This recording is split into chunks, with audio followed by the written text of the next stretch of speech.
Hi guys. So we are on day 7. And tonight I thought I would talk about something that's super topical and current. I thought we would talk about Pacific Rim.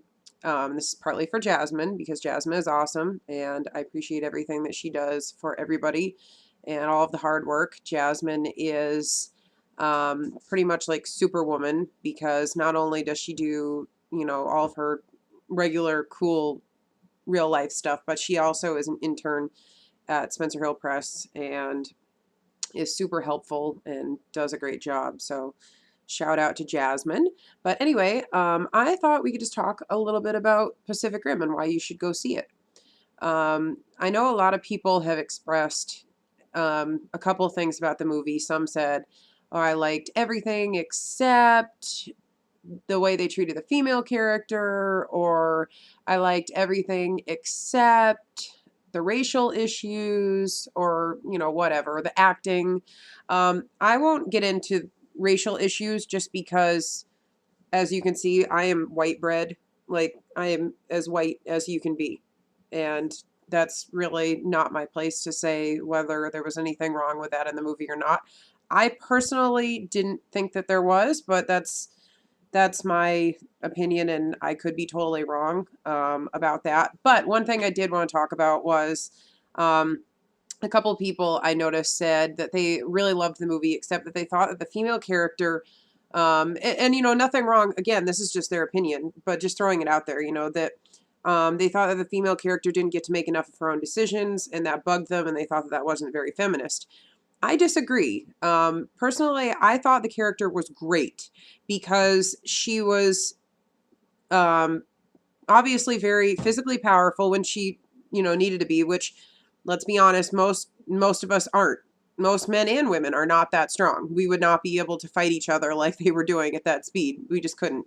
We're not that cool. Um, so yeah, I mean, she is obviously a physically strong woman. That's one thing that sets her apart right away.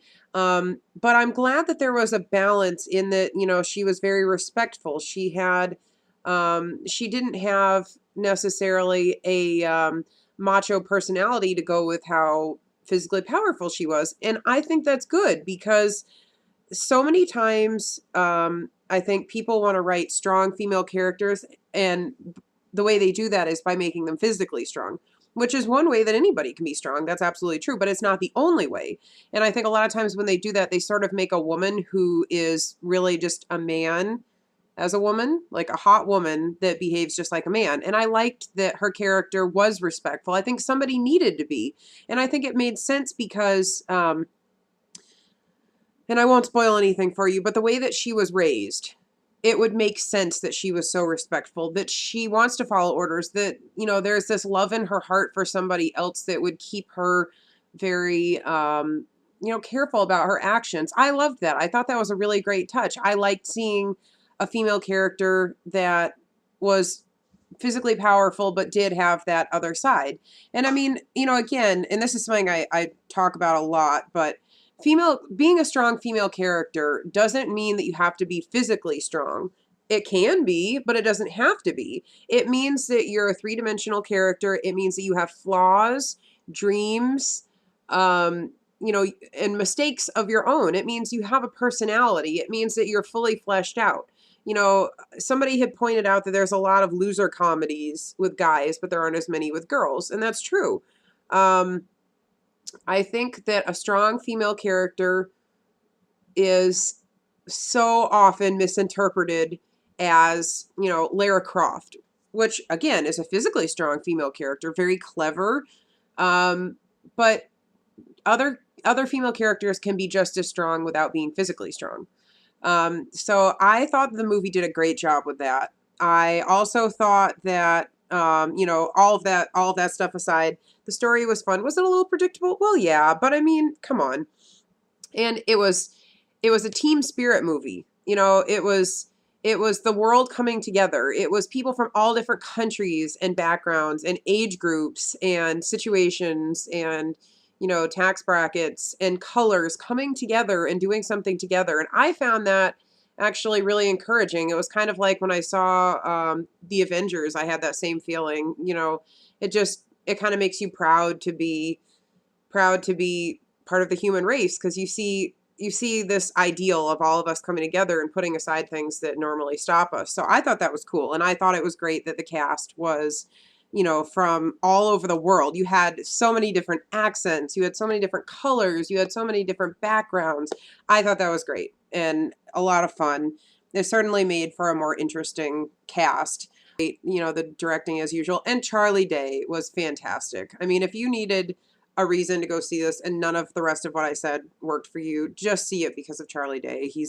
I have loved Charlie Day for a long time, and it was cool to get to see him back on the big screen again, in a project that's so different from anything he's done before. Even if he was still kind of Charlie Day as Charlie Day, it was so much fun. So those are some reasons why I think you should go see the movie. I think you should go see it in theaters. It's definitely worth it. Plus, if you go see it in 3D like I did, I had to. I wouldn't have necessarily seen it in 3D, but that was the only showing that my friends and I could all get to at the same time. You get these nifty 3D glasses, which I kept because they kind of looked like Charlie's from the movie. So I thought it would be a cool little memento because I'm weird like that. But, so yeah. And I mean, again, with Charlie's character, he's got kind of like a science bro, and they kind of have a bro TP. So that's awesome. A lot of fun. But yeah, I'd say go see this movie. It's fun, it's action packed, but not obnoxious because I'm not a big action movie person, but I loved it. It's got just the right amount of sci-fi, plenty of humor, interesting characters, some really sweet scenes that might make you tear up a little. And it's got Charlie Day rocking sleeve tattoos and a skinny tie and glasses. So, more reasons to watch it. But anyway, thank you so much for joining me. I will be back hopefully tomorrow night. I don't know yet what subject we'll be talking about, but thank you for joining me, and subscribe below. Ask questions if you want to hear about something soon. Bye.